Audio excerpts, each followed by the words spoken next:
Então, bom dia. Você está com a cor do dinheiro do dia 22 de agosto do ano da graça de 2019. Bom, e enquanto eu espero para perceber se a malta já está em direto, eu vou fazer aqui uma brincadeira. Vou-vos pregar uma partida, porque acho que vocês merecem. Uma partida, quer dizer, vou-vos mostrar aqui o quão Portugal é bonito antes de irmos à nossa agenda de hoje, ok? Então espera aí só um bocadinho.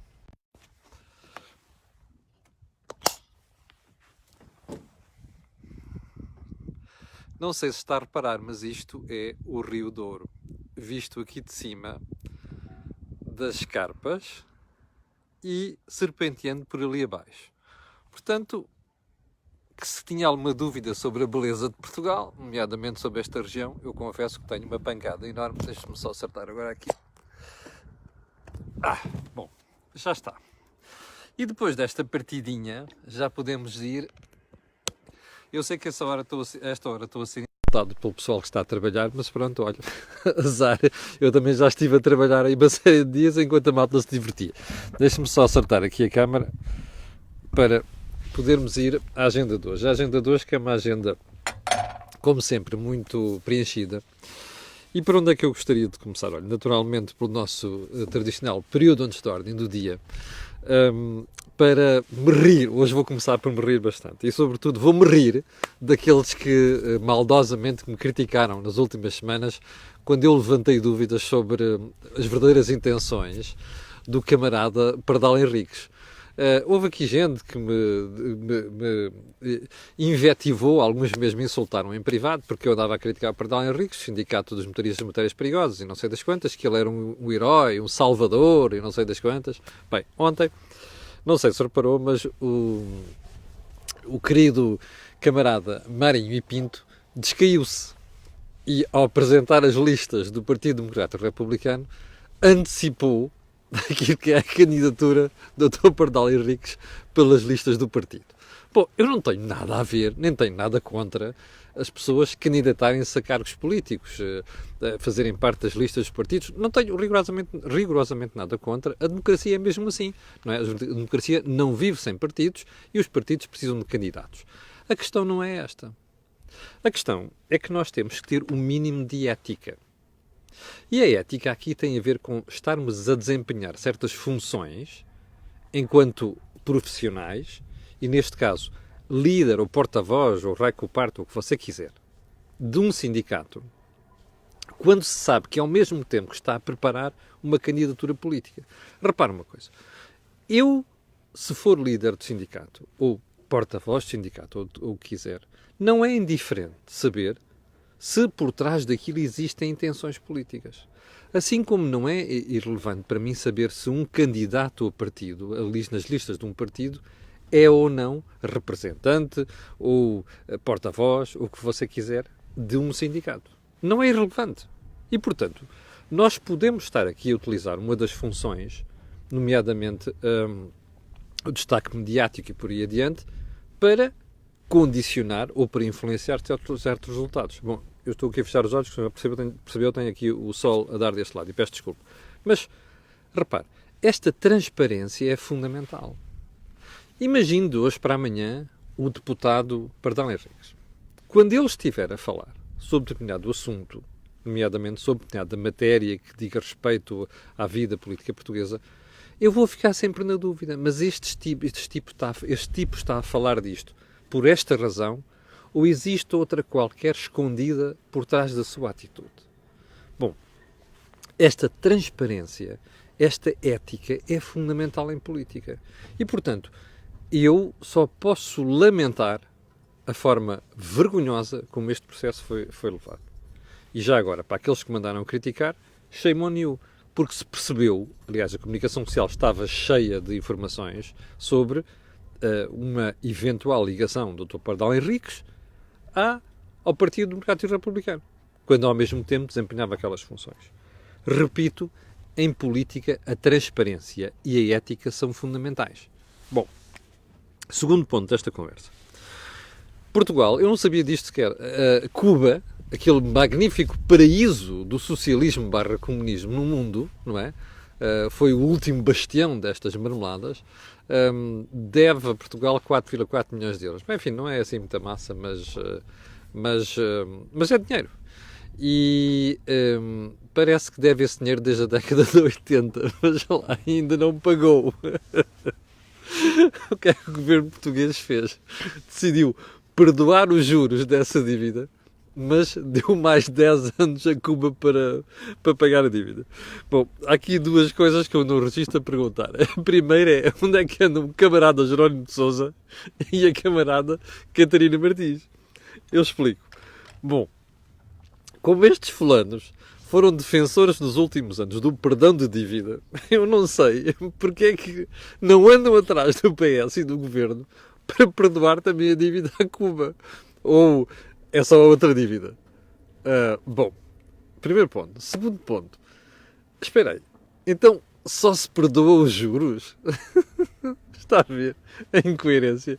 Eu gostava que estas pessoas tivessem um princípio, do ponto de vista da sua linearidade de comportamento, que ele tivesse um princípio, um meio e um fim. Agora, repare uma coisa. Você faz de porta-voz de perdões de dívida e reestruturação. Não é? Faz uma grandes parangonas nos últimos anos. E depois, quando chegam ao poder, calam-se bem caladinhos. E sobretudo no caso do paraíso socialista, então agora já não defendem as reestruturações. Não consigo perceber. Então são apoiantes do governo, não são apoiantes do governo. Deviam estar aqui a defender isto com unhas de dentes. Já agora uma coisa. Que raio de paraíso socialista é este que não consegue pagar ao fim de 40 anos uns míseros 4,4 milhões de euros? Enfim, não percebo. Sucesso por sucesso, não percebo. É uma ninharia, no fim de contas, não é? Já temos 1.200 pessoas em direto. Muito obrigado pelo seu apoio. Terceiro ponto. O Governo anunciou antes de ontem, ou melhor, ontem, pela voz do inefável Vieira da Silva, que afinal está a considerar reduzir o tempo dos contratos a prazo. Porquê? Você repare que antes de ontem falámos nisto aqui, que era a promulgação das alterações da lei laboral. E uma das coisas que estava a fazer é reduzir o tempo que as empresas podem utilizar pessoas a contrato a termo. Mas o Estado não. Recorda-se de eu ter falado nisto aqui, denunciado, aliás, muito bem pelo meu jornal, pelo Jornal de Negócios. Bom, não tardou nada que o camarada Vieira da Silva viesse fazer aqueles seus números populistas, não é? Que, não, espera aí, afinal, não, nós também estamos a pensar reduzir o tempo dos contratos a prazo que as pessoas podem ser contratadas, passa a redundância, num Estado. Bem, espera aí, então foi preciso a malta levantar a dúvida para o Governo vir dizer, já viu, não é? Bom, isto para as empresas privadas é as limitações todas. Para o Estado faz o que quiser. Que pouca vergonha. Bom, já agora, ainda há outro problema que é a rotatividade. Vamos lá chegar, vamos guardar esse tema para amanhã. Se no Estado também pode haver rotatividade, como sabe, falámos disto aqui também, vai haver uma taxa especial penalizadora das empresas que rodem muitos trabalhadores em matéria de contratos a prazo. Vamos ver se no Estado isto também vai acontecer. Bom, último ponto. Falámos aqui disto ontem. A Altice aborreceu-se com a IP Telecom, que faz parte da Infraestruturas de Portugal, naturalmente em matéria de telecomunicações, porque comprometeu-se a enterrar 1.000 quilómetros de cabo de fibra óptica, só enterrou 100, por causa de problemas que existem na conversa, nas negociações, na operacionalização das coisas com a IP Telecom. Bom, e denunciou o contrato. Bom, o Governo ontem veio-se pôr ao lado da IP Telecom. Bem, eu não quero entrar em guerras destas, mas há uma coisa que me faz impressão. Não era melhor ir ao terreno, perceber o que é que está aqui em causa? Porque é que a IP Telecom demorou tanto tempo a operacionalizar coisas? Porque é que há 100 km de cabos enterrados e que ao mesmo tempo não se consegue ligar à infraestrutura? Porque há ali qualquer coisa que falha no entendimento entre a Altice e a IP Telecom. Não era melhor ir ver isto? Em vez de saltar já para terreiro e dizer assim, não, a Altice vai ter que cumprir isto até 2020, sem averiguar as condições do terreno? Não percebo. Enfim, é o Estado a pôr-se ao lado da sua gente, neste caso a IP Telecom. Então vamos lá à nossa agenda de hoje. Ponto número 1, e já temos 1.300 pessoas em direto. Bom, o déficit externo duplicou nos primeiros 6 meses do ano. E repare, o déficit externo é aquilo que é o conjunto das nossas relações com o exterior, não é? Da fronteira portuguesa, olha, não muito longe daqui é a Espanha, não é? Ou seja, nós, de Portugal, aquilo que colocamos no exterior e aquilo que trazemos do exterior. E isto não estamos só a falar de bens, mercadorias, estamos a falar de serviços, estamos a falar de capitais. Esta balança que faz a soma de tudo aquilo que são as nossas relações com o exterior, seja para colocar lá fora, seja para trazer lá de fora, esta balança, que é uma coisa crítica, já lhe vou explicar porquê, o déficit duplicou no primeiro semestre deste ano. Atingiu 2.600 milhões de euros. Você dirá, Camilo, mas quando a economia está a crescer e é preciso investir, não sei das quantas, é natural que haja déficits. Mas a questão está aí. É que nós nem sequer estamos a investir muito. Historicamente, estamos com o nível de investimento mais baixo em décadas. Investimento público e mesmo investimento privado. Portanto, a teoria é sempre assim. Se nós estivermos a gerar um déficit, porque estamos a trazer coisas do exterior para criar capacidade produtiva nas empresas, ou então para aumentar essa capacidade produtiva, isto é bom. Porquê? Porque nós, no primeiro momento, geramos um déficit, mas no segundo momento, com o aumento da capacidade produtiva, esse déficit é ultrapassado. É encantado da vida. Não é isso que está a suceder. Aliás, quando o INE divulgar os dados concretos e a discriminação disto tudo, você vai perceber que existe aqui muito de consumo. Bom, e agora a questão é esta. Porquê é que você dirá assim, está bem, mas porquê é que esta obsessão com o déficit? Nunca há obsessões com o déficit. O déficit é uma coisa perigosa. 1.400 pessoas em direto, muito obrigado pelo seu apoio. O déficit é uma coisa perigosa, um déficit externo. E porquê? Porque um déficit externo significa que nós estamos a aumentar o nosso endividamento face ao exterior. Ou seja, imagine, um déficit de 10 mil milhões de euros. Quer dizer que nós ficamos a dever ao exterior 10 mil milhões de euros. Bom, e isto faz duas coisas depois mais tarde. Ou nós que somos capazes de recuperar a capacidade exportadora, ou então limitar as importações, de maneira que isto se equilibre, foi aquilo que nós fizemos desde 2011 a uma parte de 2018, depois da segunda parte de 2018 já começou a correr mal, e em 2019, pelos vistos, está a correr mal, não é? Ou então, temos um sarilho. Isso significa o quê? Que nós depois temos que vender os nossos ativos a quem no exterior detém a dívida sobre nós. Mais, quando este déficit atinge níveis preocupantes, nós tivemos, eu já lhe vou dar os exemplos históricos disto, chegámos a ter déficit de 10% do produto interno bruto. O que é que acontece? Quem lá fora nos empresta dinheiro, chega um momento e diz assim, eu tenho dúvidas que tu me pagues de volta. Quando alguém tem dúvidas, vai emprestar, mas tem dúvidas que aquela pessoa quem vai emprestar pague de volta, o que é que faz? Fecha a torneira. Já adivinhou onde eu quero chegar? Já nos aconteceu isto em 1977, quando veio o FMI pela primeira vez. Já aconteceu em 83, quando veio o FMI pela segunda vez. E já aconteceu em 2011, quando veio o FMI, o Banco Central Europeu e a Comissão Europeia. 3. Desta vez eram 3. Bom, você dirá, lá está você com a história de bancarrota. Não.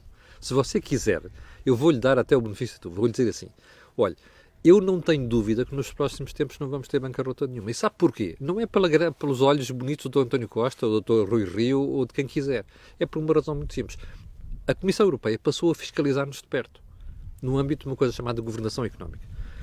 A União Europeia hoje em dia é uma instituição muito diferente do que era há 10 anos. E, portanto, a capacidade de intervenção é muito maior. E, portanto, eles estão de olho a nós. Se alguma coisa se acentuar e se isto se mantiver, que é o meu receio, percebe? O meu receio aqui não é um déficit num ano. É que isto se volte a tornar uma tendência, como aconteceu de 2000 a 2010, quando o engenheiro Sócrates depois teve que chamar os camaradas da Troika, percebe? O risco é sempre esse. E, portanto, se isto tornar tendência e se este déficit for agravando, repare, duplicou no primeiro semestre. Isto é preocupante. E porquê é que eu estou a chamar a atenção para isto? Repare, nós estamos à beira de ter uma desaceleração económica que pode terminar em recessão na Europa. A Alemanha já entrou em recessão. A França, a Itália para lá caminham. Portanto, Estes que são os nossos grandes parceiros estão com problemas. Quer dizer que esta nossa capacidade para vender lá para fora até vai ficar afetada nos próximos tempos. Portanto, muito importante, mas particularmente importante, termos cuidado com as contas externas. Isto era o pior momento da nossa vida, nos últimos anos, que nós devíamos estar a ter déficits. E, sobretudo, a registrar duplicações de déficit externo. Bom, você deve estar a pensar, está bem, agora vêm eleições. Não, não. Isto aqui, para já, como não tem que se tomar medidas difíceis neste momento, isto não vai afetar nada às eleições. Mas cria-nos um problema que é começar a olhar para a frente e dizer assim, bom, é momento de começarmos a ter cuidado. E era momento do Dr. António Costa e do Ministro das Finanças e aquela maltinha toda começarem a moderar um bocado o discurso. Aliás, não sei se reparou, mas isto era o último ponto, mas eu vou trazer para aqui que é para finalizar a análise. Mas na semana passada, não, esta semana, o Dr. Vieira da Silva, quando confrontado sobre se Portugal está mais bem preparado para enfrentar uma crise económica, já não foi assim tão taxativo quanto costumava ser. Eu vou-lhe dizer o que é que ele disse. Portugal está muito mais preparado, muito melhor preparado, ao Sr. Ministro. Diga, está mais bem preparado, está bem? É mais correto em portuguesmente falando. Portanto, eu vou repetir e preciso verbos do que disse o Ministro. Portugal está muito melhor preparado para um risco externo do que há uns anos. Porque tem um déficit mais pequeno, porque tem um dinamismo económico muito maior, porque tem uma mão de obra mais qualificada. Agora veja a seguir. Está mais bem preparado. Aqui já disse está mais bem preparado. Vá lá, aqui veio-lhe aqui a coisa do português. Está mais bem preparado para os riscos externos que numa economia pequena, aberta como Portugal, sempre se farão sentir. Percebeu bem aqui a nuance? 1.500 pessoas em direto, obrigado pelo seu apoio. Percebeu aqui a nuance ou não? O Ministro a dizer assim, bom, numa pequena economia e aberta como Portugal, esses riscos sempre se farão sentir. Está a ver? Há aqui uma ligeira alteração de discurso. Eu regozijo-me com isso? Sim. Porque isto quer dizer que esta malta anda a dizer uma coisa para o exterior, mas no fundo percebe que há ali um risco. Valha-nos isso. Mas, repito, não me venham cá histórias do diabo. Não. Eu acho que não vai haver nenhuma bancarrota. Precisamente não é por nós. É porque os outros estão-nos a fiscalizar e quando for preciso vão chegar aqui e dizer assim, toma medidas, faz favor. Só que nessa altura já passaram as eleições. Mas, enfim, as eleições não acabam agora. A democracia não acaba agora. De haver mais eleições. Bom, é preciso a gente estar parado para isso. Bom, terceiro ponto. Lá vamos ter mais uma greve dos caministas, não é? Ou seja, como foi anunciado ontem, esta não vai ser uma greve normal, vai ser uma greve de horas extraordinárias. Vai ter impacto? Não sei. Acho que ninguém sabe ao certo. Há setores que vão ter, provavelmente aeroportos vão ter. A minha dúvida é esta. O Governo deve declarar serviços mínimos para essa greve? Não vale a pena corrermos já a dizer que sim e a dizer que não.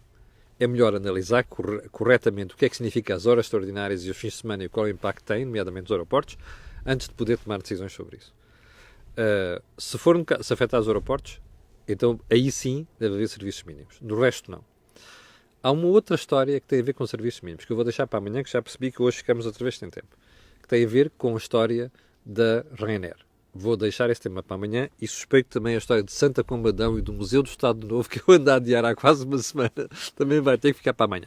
Só mais uma coisa, amanhã vou-lhe explicar, registro aqui, também vou explicar, mas vou mesmo explicar, dê o que der, doa o que doer, se o programa for muito longo ou não me interessa. Vou explicar porque é que nós vamos ter um aumento de impostos.